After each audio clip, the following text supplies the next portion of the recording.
दुसरीकडे सुनेत्रा पवारांनी उपमुख्यमंत्रीपदाची शपथ घेतली त्या लवकरच खासदारकीचा राजीनामाही देतील। त्यामुळे सुनेत्रा पवारांच्या जागी पार्थ पवारांची वर्णी लागेल अशी चर्चा होती। मात्र पार्थ पवारांना खासदार करण्याची तयारी सुरू असतानाच यात एक मोठा ट्विस्ट आलाय।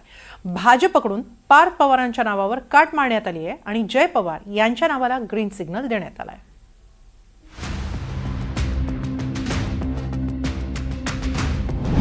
राष्ट्रवादीकडून राज्यसभेवर कुणाची वर्णी लागणार? भाजपकडून पार्थ पवारांच्या नावाला विरोध।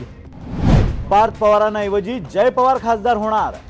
सुनेत्रा पवार यांनी राज्याच्या उपमुख्यमंत्री पदाची शपथ घेतल्यानंतर त्यांची खासदारकीची जागा रिक्त होणार आहे। सुनेत्रा पवार यांच्या जागी पार्थ पवार यांना राज्यसभेत पाठवणार असल्याची चर्चा आहे, पण त्यात आता मोठा फेरबदल होण्याची शक्यता आहे। सूत्रांनी दिलेल्या माहितीनुसार भाजप पार्थ पवार यांच्यासाठी अनुकूल नाही, तर पार्थ पवार यांच्या जागी त्यांचे धाकटे बंधू जय पवार यांना खासदार केलं जाण्याची शक्यता वाढली आहे।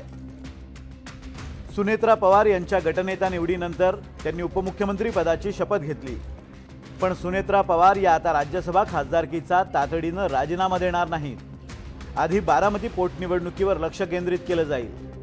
महाराष्ट्र विधान भवनात सदस्य झाल्यानंतरच सुनेत्रा पवार राज्यसभेच्या खासदारकीचा राजीनामा देतील। एकाच वेळी 2 सभागृहांमध्ये सदस्य राहता येत नाही। मात्र सध्या सुनेत्रा पवार या महाराष्ट्र विधिमंडळ सभागृहाच्या सदस्य नाही आहेत, त्यामुळे त्या महाराष्ट्राच्या उपमुख्यमंत्री आणि राज्यसभेच्या खासदारही राहतील। दरम्यान अजित पवारांच्या निधनानंतर पार्थ पवार चांगलेच सक्रिय झालेत। अजित पवारांच्या अस्थी सावडण्याचा विधी झाल्यानंतर त्याच रात्री सुनेत्रा पवार मुंबईसाठी रवाना झाल्या, पण पार्थ पवार मात्र बारामतीत थांबून शरद पवारांसोबत चर्चा करत होते।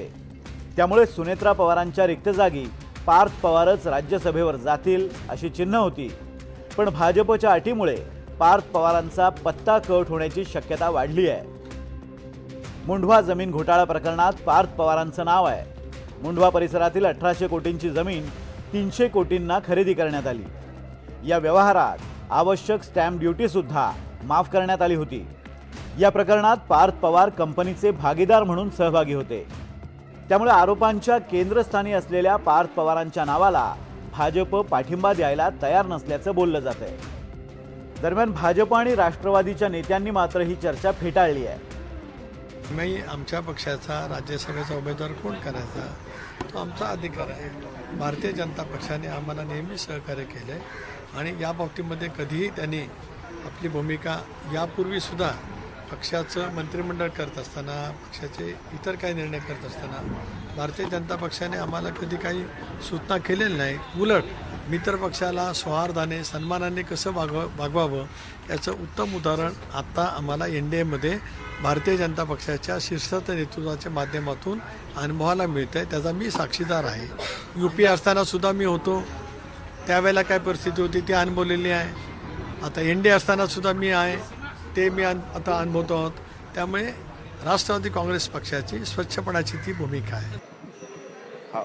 आमच्या पक्षामध्ये राज्यसभा कुणाला द्यायची हा निर्णय हा राष्ट्रवादी काँग्रेस पक्षाच्या अंतर्गतला विषय आहे। त्याच्यामुळं कुणाचा विरोध आहे, कुणाचा समर्थन आहे यापेक्षा आमच्या पक्षातले नेते, आमच्या पक्षातले सदस्य काय निर्णय घेतात त्याच्यावर डिपेंड आहे। कुणाचा विरोध आहे म्हणून आम्ही कुठले निर्णय घेत नाही किंवा कुणाच्या विचारावर आमचे निर्णय होत नाहीत। आमच्या पक्षात आमचे निर्णय होत असतात। भाजपने कोणालाही विरोध केलेला नाही। भाजपशी या संदर्भात चर्चाही झाली नाही।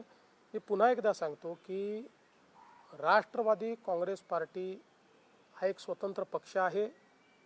त्यांच्यात कोणाला पद द्यायचं, कोणाला तिकीट द्यायचं, कोणाला नॉमिनेशन द्यायचं याचे निर्णय ते घेतात, ते निर्णय आम्ही घेत नाही।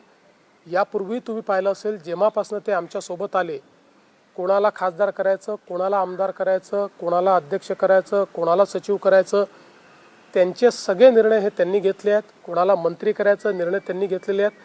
त्या निर्णयांमध्ये आमचं काही म्हणणंही नाही, आमचा काही सही नाही। मुख्यमंत्री फडणवीसांनी पार्थ पवारांना विरोध नसल्याचं म्हटलंय, पण सामाजिक कार्यकर्त्या अंजली दमानिया यांनी हे प्रकरण तडीस लावण्याची मागणी केली आहे।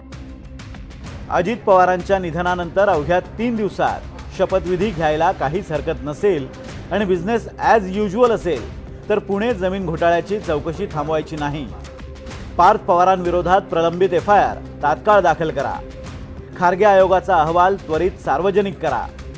पार्थ पवारांची चौकशी सुरू असताना त्यांना राज्यसभेचं खासदार बनवणं चुकीचं असल्याचं ट्विट दमानी यांनी केलंय. भाजपकडून पार्थ पवारांना पाठिंबा मिळेल की नाही याबद्दल नेमकं सांगता येणार नाही, पण बारामतीकर पार्थ पवारांच्या पाठीशी ठामपणे उभे राहिले.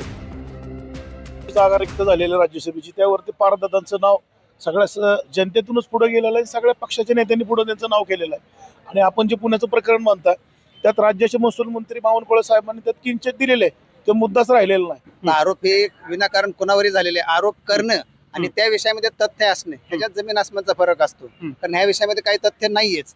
आता ह्यांनी सांगितल्याप्रमाणे त्याच्यामध्ये अगोदरच क्लीन चिट दिलेली आहे. त्याच्यामुळे विनाकारण आरोप करून काहीतरी इश्यू करायचा हा त्यांचा जुना विषय आहे. त्यामुळे त्या आरोपाला काय अर्थ नाहीये. त्याच्या भाजप म्हणजे बांडगुळ आहे ती आणि त्यांचा धंदाच आहे ते पहिल्यापासून.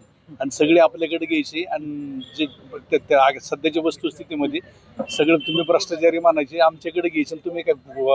तुम्ही काय करा, तुम्ही सगळे चोरांना सामील करून घ्या, तर त्यावेळेस तुम्हाला बरं वाटतं का? बारामतीकरांच्या प्रतिक्रिया आहेत की बारामतीकरांसाठी पार्थ पवारच हे योग्य आहेत, गरजेचे आहेत. कारण यापूर्वीच बारामतीची जबाबदारी अजित पवार यांनी पार्थ पवार यांच्या खांद्यावरती सोपवलेली आहे. तसे ते ग्राउंडवरती काम देखील करतायत. त्यामुळे हा पक्षाच्या अंतर्गत नेत्यांचा प्रश्न आहे. भाजपने यामध्ये ढवळाढवळ करू नये आणि पार्थ पवारांनाच राज्यसभेवरती पाठवण्यात यावं असं स्पष्ट मत बारामतीकरांनी मांडलंय. देवा राखुंडे, NDTV मराठी, बारामती.